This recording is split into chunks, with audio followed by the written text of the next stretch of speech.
रचना अपने कमरे में फोन पर बात कर रही थी, खुशी से भरी हुई। उसकी बड़ी बहन मायके आने वाली थी और उनका आना अपने बच्चों के साथ कहीं जीने की नई उम्मीदें जगा रहा था। बाहर के हॉल में शिमला जी बैठी थी, पढ़ते हुए अदृश्यता में एक दृष्टि से सुन रही थी। रचना की बातों में वो जानने की चाहत थी कि इस खुशी की वजह क्या है। फोन समाप्त होते ही रचना ने खुशी खुशी शिमला जी को बताया, दीदी मायके आ रही हैं, अब तो घर का माहौल खुशनुमा होगा। लेकिन अनजाने में शिमला जी के मन में एक चिंता घर कर गई। क्या कहीं रचना भी मायके जाने का मन बना लेगी? अगर ऐसा हुआ तो घर के कामों का बोझ फिर से उन पर आ जाएगा।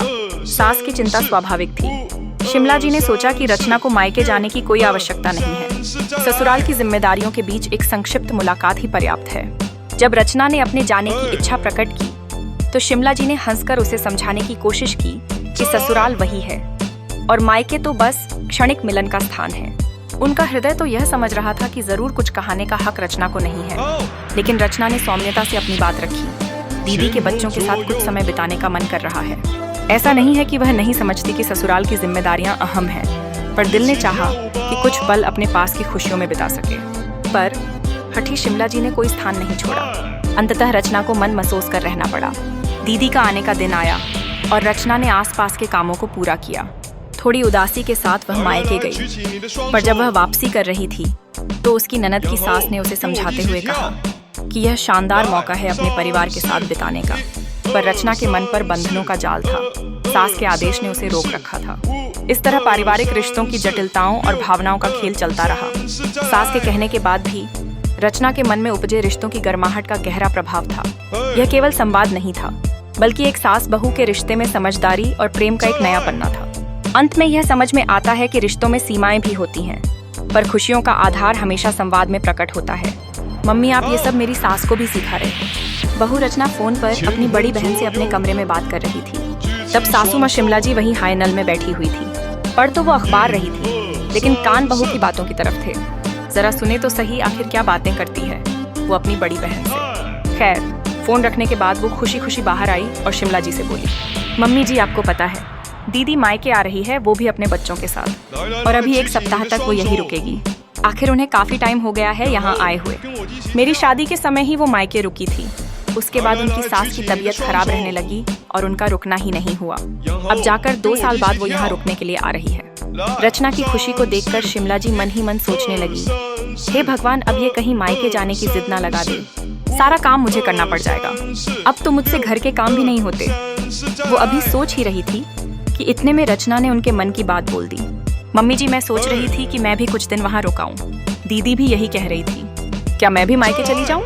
उसकी बात सुनकर शिमला जी ने उसकी तरफ देखा और कहा, बहू, अपने मायके जाओ तो सुबह जाओ और शाम को लौट आओ। भला वहाँ रुकने का क्या काम है? मायका और ससुराल एक ही शहर में हो तो ऐसे ही जाया जाता है। तुम्हारी दीदी तो दूसरे शहर में रहती है, तो यहाँ आएगी तो रुकने के लिए ही आएगी, पर तुम्हारा ससुराल तो यही है। नहीं नहीं, तुम्हें जाना है तो मिलकर कुछ देर बाद आ जाओ। मिलना तो मिलना होता है, चाहे सप्ताह भर का हो या 2 दिन का या 2 पल का। ये सुनकर रचना का मन उदास हो गया, पर फिर भी थोड़ी कोशिश करते हुए उसने कहा, पर मम्मी जी, दीदी और उनके बच्चे आ रहे हैं और अभी वो 1 सप्ताह तक यही है, तो पूरे सप्ताह ना सही, कम से कम 2 दिन मैं वहाँ रुक जाती हूँ। सास शिमला जी ने ये जवाब देकर बात को वही खत्म कर दिया और उठकर अपने कमरे में चली गई। अब तो बात करने के लिए कुछ बचा ही नहीं था। जब शिमला जी ने ही मना कर दिया तो घर में उनके खिलाफ कौन बोलता? पापा जी और आदित्य की तो वैसे ही नहीं चलती थी। आखिर वो मन महसूस कर रह गई। खैर, जिस दिन उसकी दीदी यहाँ रहने आई, उस दिन वो सुबह घर का सारा काम करके वहाँ पहुँच गई और शाम होते होते मन मारकर वापस आ गई। लेकिन जिस समय वो वापस आ रही थी, उस समय उसकी ननद की सास, जो कि उसके मायके में उनकी पड़ोसन थी, वो उनके घर आ गई और उसे ज्यादा देखकर उससे बोली, अरे रचना, क्या हुआ? तेरी बहन 2 साल बाद मायके आई है और तू है कि जा रही है। ऐसा क्या ससुराल से लगाव हो ना? कम से कम इसके साथ सप्ताह भर ना सही 2 दिन तो बिता ले। देख, बच्चे भी खुश हो जाएंगे। वो भी इतनी दूर से मौसी के पास आ गए। अब यहाँ पर मौसी ही रुकने का नाम नहीं ले रही। नहीं नहीं, मैं रुक नहीं सकती। मम्मी जी ने कहा है कि मिलकर वापस आ जाना, इसलिए। कहती कहती वो चुप हो गई। उन्हें समझ में आ गया कि उनकी बहू की सास ने अपनी बहू को यहाँ रुकने से मना किया है। उस समय उन्होंने कुछ नहीं कहा और रचना को घर आने दिया।